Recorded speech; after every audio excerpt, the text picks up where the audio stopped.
नमस्कार विद्यार्थी मित्रांनो, स्वागत आहे तुमचं आपल्या ऑनलाईन प्लॅटफॉर्मवर ज्याचं नाव कसं मास्टर म्हणतील तसं. हेडिंग तर तुम्ही वाचलीये. काय हेडिंग? वर्ग समीकरणे, ज्याला काय म्हणतात क्वाड्रॅटिक इक्वेशन. केंद्र सरकारपासून राज्य सरकारपर्यंत प्रत्येक परीक्षेमध्ये वर्ग समीकरणावर आधारित प्रश्न असतात म्हणजे असतात. मग काय आहे वर्ग समीकरण? समजून घ्यावं लागेल. समीकरण आपल्याला माहिती आहे. वर्ग समीकरण काय भानगड आहे, ज्याला हिंदीमध्ये म्हणतात द्विघातीय समीकरण. चला बघूया वर्ग समीकरण. बघा आता काय लिहितोय मी इथं, एकदा समजून घ्या. इथला विषय असा आहे की आता वर्ग समीकरणे,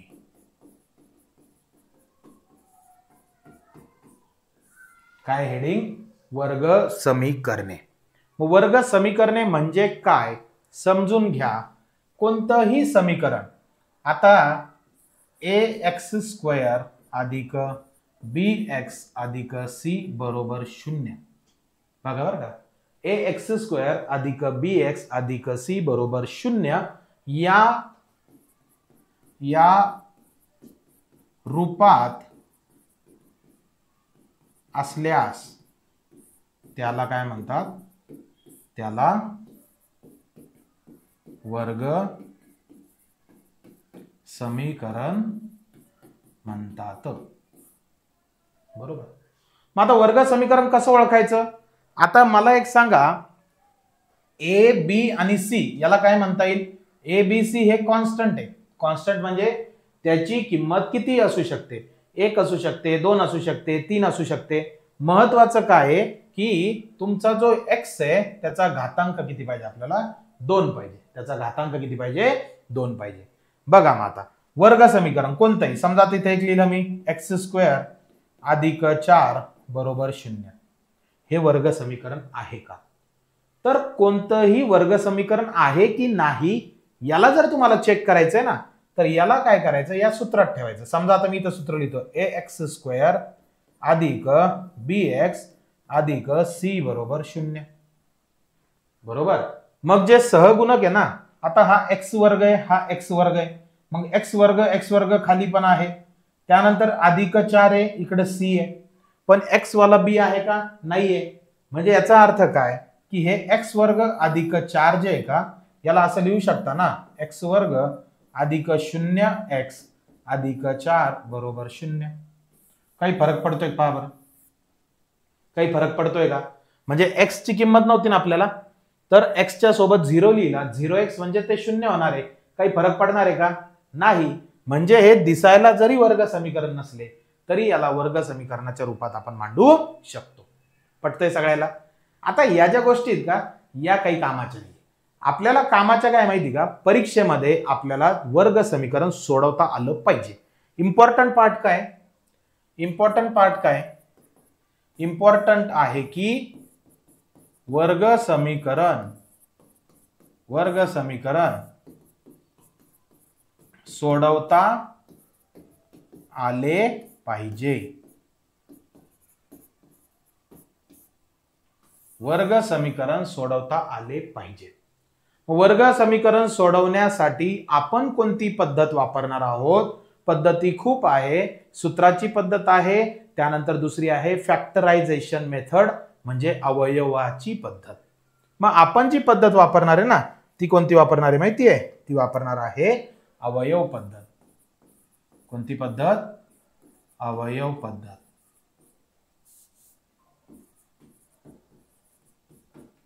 बरोबर. डायरेक्ट प्रश्न लिहितोय, परीक्षेमध्ये जसा प्रश्न येतो तसंच लिहितोय. प्रश्न पहिला लिहिला, x वर्ग अधिक 7x अधिक 10 बरोबर 0. तर x च्या किमती काढा. काय लिहिलं वाचा? x वर्ग अधिक 7x अधिक 10 बरोबर 0. तर x च्या किमती काढा. मग वर्ग समीकरण दिलेलं आहे की नाही हे कसं ओळखायचं? सर वर्ग इथं आहे, जिथं वर्ग सापडला रे सापडला. नीट लक्ष द्या. जिथं डोक्यावर 2 सापडला रे, सापडला. डोक्यावर 2 असणारे, डोक्यावर 2 असणारे सर्व वर्ग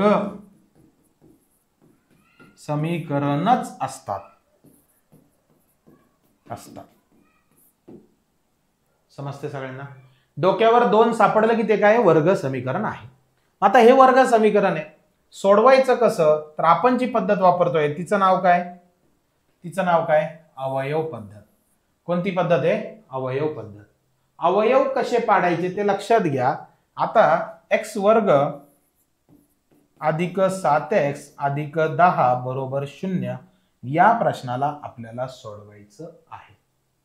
सोडवत असताना सगळ्यात पहिले एक गोष्ट लक्षात ठेवायची, हे जे आहे शेवटचे 10 असो 20 असो 30 असो, वर्ग समीकरणात जी संख्या आहे का ती संख्या म्हणजे, ही संख्या म्हणजे गुणाकार. बरोबर आहे. मग लिहिताना काय लिहायचं? इकडं असं 10 लिहायचं, म्हणजे 10चे अवयव पाडायचे, 10चा गुणाकार पाडायचा, 10चे अवयव पाडायचे. अवयव पाडायचे कसे हे प्रश्नचिन्ह आहे. तर अवयव कसे पाडायचे तर याच्यावरती ते डिपेंड करतं. कुणावरती? या 7x वरती. बरोबर. म्हणजेच काय? 10चे अवयव आपण लिहून घेऊया. 10चे अवयव आहे सर, पहिला अवयव 2 पंच 10, दुसरा अवयव 10 एक 10. बरोबर. माझा प्रश्न तुम्हाला आहे की या दोन अवयवा व्यतिरिक्त, या 2 अवयवा व्यतिरिक्त 10चे अजून कोणते अवयव आहे का? यस और नो? नो, कोणतेच नाहीये. मग सर या दोघातून आम्ही कुणाची निवड करायची? या दोघातून आम्ही कुणाला निवडायचं? तर त्याला निवडायचं ज्याची बेरीज 7 येतीये, ज्याची बेरीज 7 येतीये. मला सांगा या 2ची आणि या 5ची बेरीज 7 येत आहे का? 7 येत आहे का? येते ना? येते. म्हणजे आपल्याला ह्या दोघांची निवड करायची. पटलं का? निवड पटली. मग निवड केली तर कसं लिहायचं? x वर्ग अधिक 2x. बघा 2 आणि 5 ना, त्यांना x लावायचं. 2x अधिक 5x अधिक 10 बरोबर 0. पटलं का? पटलं का? ज्याच्या डोक्यात असेल सर 10 एक 10 का नाही घेतली, तर 10 एक 10 कधी घेतलं असतं? जर x वर्ग अधिक 11x अधिक 10 असतं तर. तसं आहे का? नाही. मग त्याला सोडवताना काय करायचं माहिती तुम्हाला? सोडवताना कंपल्सरी पहिल्या याच्यातून, सोडवताना कंपल्सरी इथून जे आहे ना, इथून तुम्हाला काय करायचंय? x कॉमन घ्यायचंय. कॉमनचा अर्थ काय? कॉमनचा अर्थ हा, हे जे पहिलं x वर्ग आहे का याच्यातून x जर काढून घेतलं, बरोबर, x वर्गातून x काढून घेतलं तर मध्ये काय राहणार? x, कंस दिला x. त्यानंतर प्लस प्लस या 2x मधनं x काढून घेतला भाऊ, काढून घेतला, उरला नुसता 2. पटलं का? पटलं. परत प्लस 5x अधिक 10. मग इथं पण काय करायचं? कॉमन घ्यायचा 5च. का बर? नियम लक्षात ठेवा. हा जो कंस आहे का पहिला कंस जो येणार आहे तोच दुसरा कंस आला पाहिजे म्हणजे पाहिजे. मग 5 आणि दुसरा कंस x प्लस 2 बरोबर 0. करेक्ट आहे का? करेक्ट आहे का? मग आता इकडे घेतो, याला इकडे घेतो. बघा इथं आता मग काय झालं? हे x गुणिले x प्लस 2 प्लस 5 आणि x प्लस 2 बरोबर 0. करेक्ट आहे का? मग आता काय करायचं मला एक सांगा? ब्रॅकेट काय? इथं हा ब्रॅकेट आणि हा ब्रॅकेट सेम आहे, बरोबर. सेम ब्रॅकेट एकदा लिहायचा, सेम ब्रॅकेट एकदा लिहायचा म्हणजे x अधिक 2 आणि जे राहिलेलं आता x अधिक 2चा विषय संपला, हा x उरला आणि हा +5 एकदा. पटलं का? सेम ब्रॅकेट एकदा लिहायचा म्हणजे x+2 आणि x+5 एकदा. मग आता काय करायचं? बरोबर 0 बरोबर 0. का बर? कारण वर्ग समीकरण आहे. मग आता x अधिक 2 बरोबर 0 हे दोन पलीकडे जाणार म्हणजे x ची किंमत -2. सेम हे 5 पलीकडे जाणार म्हणजे x ची किंमत -5. हे झालं उत्तर. हे झालं उत्तर. मग वर्ग समीकरणांचं हे जे उत्तर आहे का, याचा अर्थ काय माहिती का तुम्हाला? की हे जे समीकरण आहे याच्यामध्ये जर तुम्ही -2 ठेवले तरी बी उत्तर 0 येणार. याच्यामध्ये तुम्ही -5 ठेवले तरी बी उत्तर काय येणार? 0च येणार. 0च येणार. पटलं सगळ्यांना? Yes or no? यस. दुसरं आहे सूत्र, पण सूत्र वापरायची गरज नाही. जिथं डायरेक्ट अवयव पडतात तिथं सूत्र बिलकुल वापरायचं नाही. परत एक उदाहरण बघायचं का? व्यवस्थित बघा. परत एक बघा, काही अडचण नाही. काय उदाहरण? प्रश्न दुसरा. y² + 8y + 15 बरोबर 0. बरोबर. काय करायचंय? तर वायच्या किमती काढा. समजून घ्या. शॉर्टकट मी सांगणार आहे तुम्हाला, पण एकदा डिटेल मेथड समजून घ्या. y² + 8y + 15. मग सगळ्यात पहिलं काम काय? हा जो 15 आहे हा काय असतो? हा 15 जो आहे हा असतो गुणाकाराचे अवयव. 15 म्हणजे गुणाकाराचे अवयव. मग गुणाकाराचे अवयव म्हणजे 15चे अवयव किती पडतात? 3 5 15. अजून एक 15 1 15. बरोबर आहे. दोन्ही पैकी एकाची निवड करायची आहे. मग कोणतं घेणार? तर ते डिपेंड करतं या मधल्या याच्यावरती. करेक्ट आहे. मग इथं लिहायचं ज्यांची बेरीज 8 आहे व गुणाकार 15 आहे. ज्यांची बेरीज 8 आहे आणि गुणाकार किती आहे? 15 आहे. मग मला सांगा 3 आणि 5 ची बेरीज 8 आहे. 3 आणि 5 चा गुणाकार 15 आहे. करेक्ट आहे. मग हेच ठेवायचं. ठेवताना लिहायचं y² जशाला तसं. 8y ची आपण फोड पाडली. 8y म्हणजे 3y + 5y. बरोबर. आणि 3y गुणिले 5y. सगळ्याचा अर्थ काय? एकच आहे ना.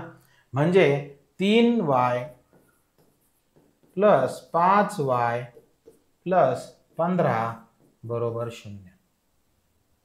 करेक्ट. कोण कॉमन घ्यायचा? दोन्ही ठिकाणी y लिहा. मध्ये राहणार y + 3 प्लस काय करायचं? हा जो ब्रॅकेट आहे हा पुढे जशाला तसा येणार आहे. मग या दोघातनं कोण कॉमन घेतला तर मध्ये y + 3 येईल. 5 कॉमन घेतल्यावर मग मध्ये येणार y + 3 बरोबर 0. बरोबर. दोन्ही ब्रॅकेट सेम आहेत. y + 3 y + 3. मग काय करायचं? एकदा लिहायचं y + 3 बरोबर 0 आणि दुसरं y + 5 बरोबर 0. करेक्ट आहे. चला इकडे लिहूया. किंमत काय येणार? सर y बरोबर -3 आणि y बरोबर -5. करेक्ट. y बरोबर काय? -3 आणि y बरोबर काय? -5. पटलं का? नक्की डोक्यात गेलंय का? शॉर्टकट सांगणार आहे, काळजी करू नका. महत्वाचं आहे डिटेल मेथड, अवयव कसे पाडायचे. क्लिअर? चलायचंय मग पुढे? नक्की. चलिए. चलायचंय पुढे. मग बघा आता नेक्स्ट एक्झाम्पल. तुम्हाला सगळे आयडिया क्लिअर होतील ज्यावेळेस मी तुम्हाला पुढचं उदाहरण देणार. आता तोंडी सोडवायचं आपल्याला. ए वर्ग अधिक 9a अधिक 20 बरोबर 0. प्रश्न तिसरा, तर एच्या किमती काढा. ओके, ए वर्ग अधिक 9a अधिक 20 बरोबर 0, तर एच्या किमती काढा. आता लक्ष द्या, डिटेल मेथड. 20 लिहायचे, 20ची उकल करायची. 4 पंच 20 होतात सर, 10 दुना 20 होतात, बरोबर. पण हा काय झाला, गुणाकार. आणि तुम्हाला 9a म्हणजे 9 काय पाहिजे, बेरीज पाहिजे. मग वरील दोन अवयवात कुणाची बेरीज 9 आहे, कुणाची बेरीज 9 आहे सर, 4 आणि 5 ची बेरीज 9 आहे. मग लिहून घ्या, ए वर्ग अधिक 4a अधिक 5a अधिक 20 बरोबर 0. कोण कॉमन घेऊ पहिल्या दोघात, ए. मग आतमध्ये राहणार a प्लस 4 प्लस परत कोण कॉमन, 5. मग आतमध्ये राहणार a प्लस 4 बरोबर 0. करेक्ट. दोन्ही कंस काय सेम आहेत. मग a प्लस 4 बरोबर 0, a प्लस 5 बरोबर 0. बरोबर. मग हे 4 तिकडे जाऊन मायनस, म्हणजे a ची किंमत -4 आणि a ची किंमत -5. येतं लक्षात. म्हणजे एक किंमत -4, एक किंमत काय -5 आहे. क्लिअर आहे. मग आता तोंडी कशा काढायचे उत्तर, मागचे उदाहरण बघा आणि हे पण बघा, तोंडी उत्तर कसं येणार. चल पहिलं उदाहरण सरळ काय करायचं, ही जी उकल 10 आहे ना, म्हणजे तुम्हाला इथं लिहून देतो मी, या कोपऱ्यात पेन बदलतो, एवढ्या याच्यात तुमचं उत्तर येणार आहे. गुणाकार पाहिजे 10 आणि बेरीज किती पाहिजे, बेरीज पाहिजे 7. करेक्ट आहे. मग अवयव कसे पडतात, 5 दुना 10, म्हणजे कसे बरं का, नीट बघा, +5 मायनस +2 आणि +5 +2. बेरीज 5 आणि 2 ची बेरीज +7, 5 आणि 2 चा गुणाकार -5, -2 चा गुणाकार 10. म्हणजे येणार उत्तर काय माहिती का, डायरेक्ट इथं लिहायचं x + 5 बरोबर 0, x + 2 बरोबर 0. जे अवयव पडले +5 +2 +5 +2 झालं उत्तर आलं. x ची किंमत -5, x ची किंमत -2. पुढचं पहा तसंच.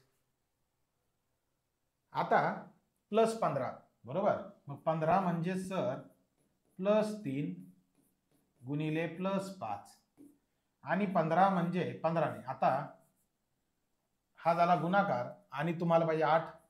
8 म्हणजेच काय, +3 + +5 बरोबर आहे का.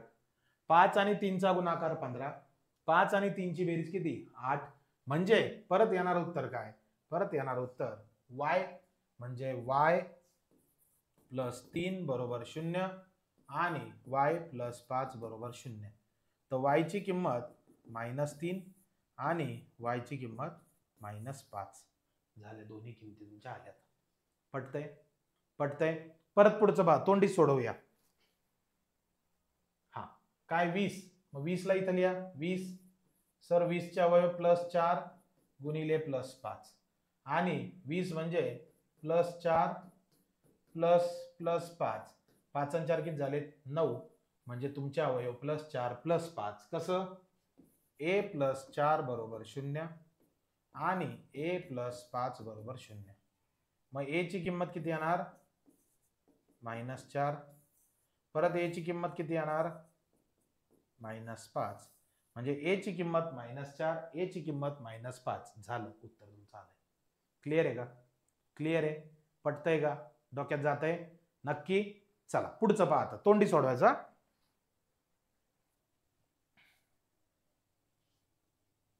बघा 2 प्रश्न देतोय. चौथा, x वर्ग 8x + 12 बरोबर 0. करेक्ट आहे. मग 12 ची उकल अशी पाडायची की ती पाडलेली उकल त्या उकलीची बेरीज किती आली पाहिजे, 8.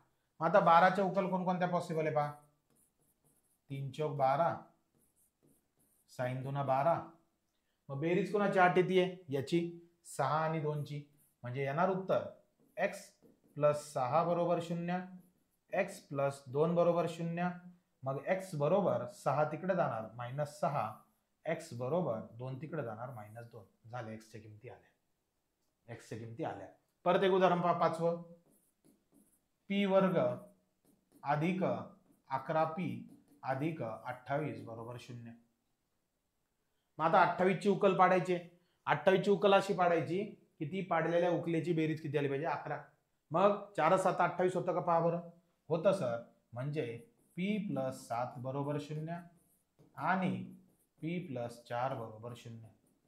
मग p ची किंमत इकडं -7, p ची किंमत इकडं -4. झालं, उत्तर आलं. एक -7 एक -4. इतकं इझी आहे. पटतंय का? पटतंय का? मग आता काय करू, धन ऋण मिक्स करू. बघा हे सगळे झाले धनाचे. आता टाईप सेकंड बघा बरं का, टाईप सेकंड. आता तोंडीच उत्तर काढायचे. क्वेश्चन फर्स्ट, x²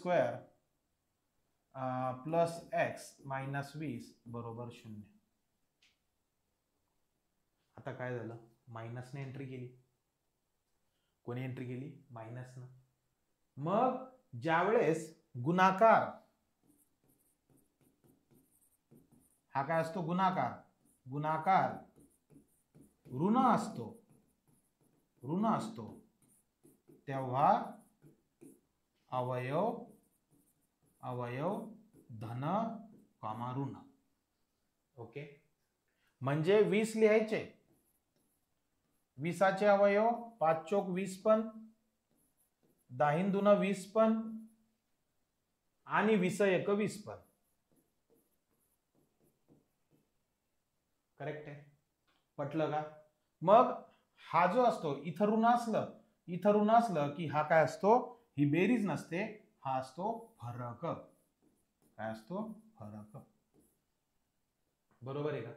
म्हणजे गुणाकार 20 हवाय, गुणाकार 20 हवाय, 20 तिघांचा पण आहे, पण फरक किती पाहिजे?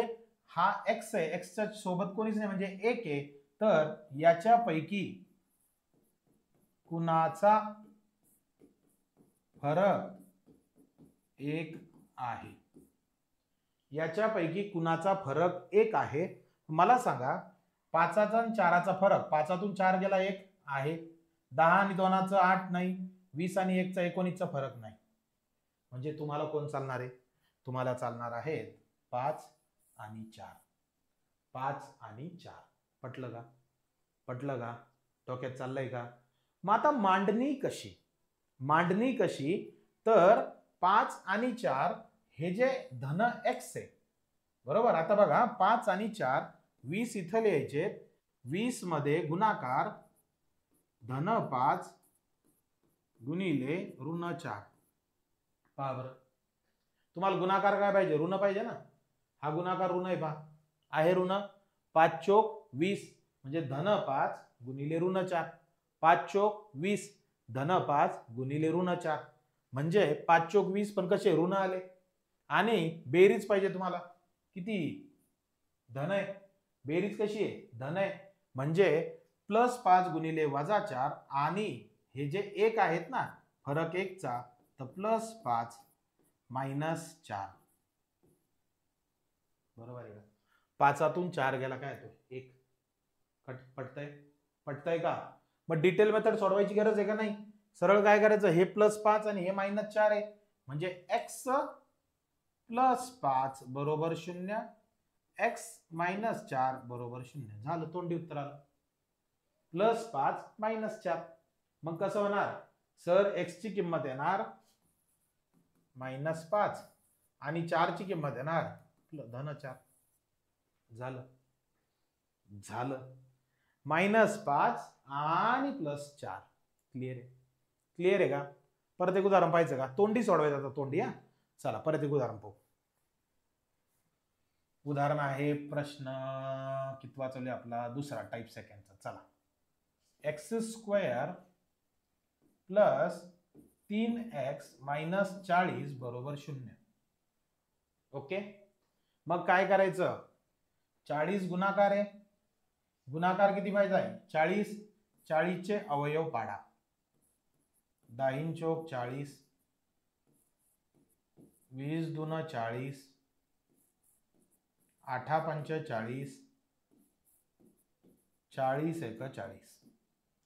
पाडले 40चे अवयव, पाडलेत अवयव.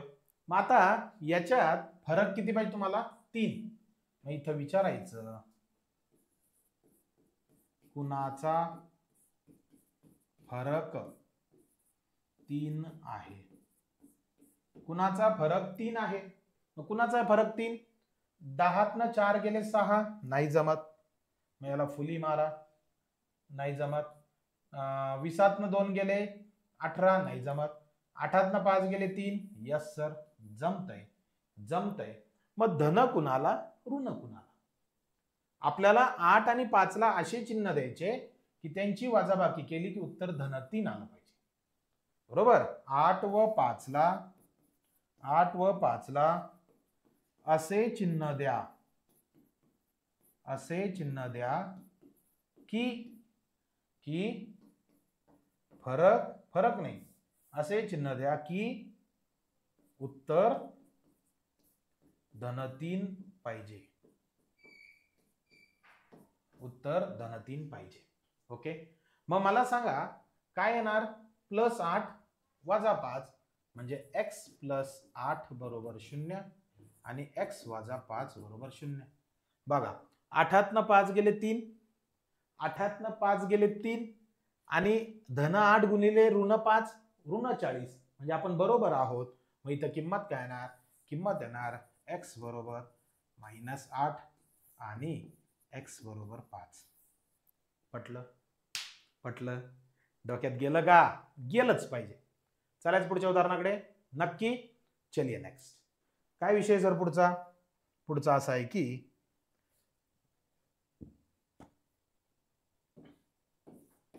प्रश्न पहिला, y वर्ग मायनस 7x - 30 बरोबर 0. काय अर्थ आहे कळाला? परत तेच काय लिहायचं? 30 लिहून घ्यायचे भाऊ. 30चा अवयव हा गुणाकार आहे ना.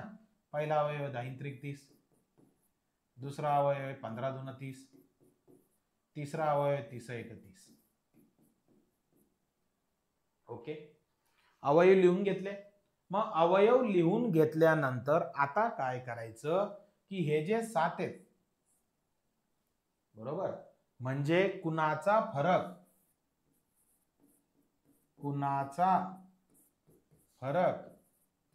7 आहे, 7 आहे ते निवडा, बघा. आता कुणाचा फरक 7 आहे? 10तनं 3 गेले 7, यस सर. 15तनं 2 गेले 13, नो सर. 30तनं 1 गेला, नो सर. म्हणजे येणार उत्तर 10 आणि 3. मग 10 व 3 हे उत्तर येणार. यांना असे चिन्ह द्या, की उत्तर ऋण 7 आले पाहिजे. उत्तर ऋण 7 आले पाहिजे. मग आता मला सांगा 10 आणि 3, 10तनं जर 3 गेले तर धन 7 येतील. मग इथं 10 लिहायचं, इथं 3 लिहायचं, याला मायनस लिहायचं, याला प्लस लिहायचं. झालं सोपं. 10तनं 3 गेले -7, हे -10 आणि हे 3चा गुणाकार 10 त्रिक 30 -30. मग इथं काय लिहायचं? जे पण असेल y तर y, इकडं y बरोबर 0 बरोबर 0. म्हणजे y ची किंमत 10 आणि y ची किंमत ऋण 3. झालं भाऊ. उत्तर आलं. खतम. पटतंय का? पटतंय? डोक्यात जातंय? डिटेल करायची गरज आहे का? नाही. सांगितलं होतं शॉर्टकट देईल तर हा शॉर्टकट आहे. परत एक उदाहरण पाहू पुढचं. प्रश्न दुसरा, z वर्ग वजा 12x - 45 बरोबर 0. करेक्ट आहे? काय करायचंय सर, गुणाकार 45 लिहून घ्या. 45 ची फोड आहे 9 45 आहे. 45 ची फोड आहे 15 त्रिक 45 आहे. 45 ची फोड आहे अजून 45 एक 45. बरोबर आहे. मग तिघांमध्ये प्रश्न विचारायचा, कितीचा फरक पाहिजे? 12. कुणाचा फरक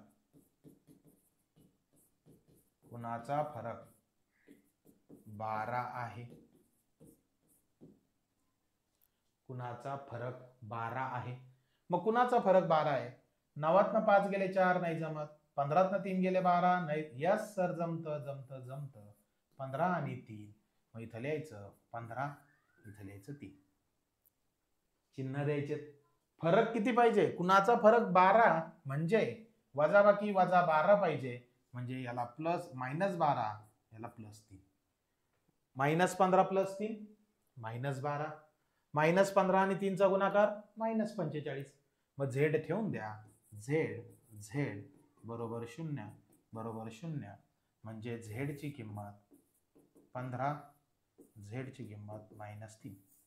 झालं, उत्तर आलं. किती सोपं आहे. तोंडी उत्तर येत आहेत.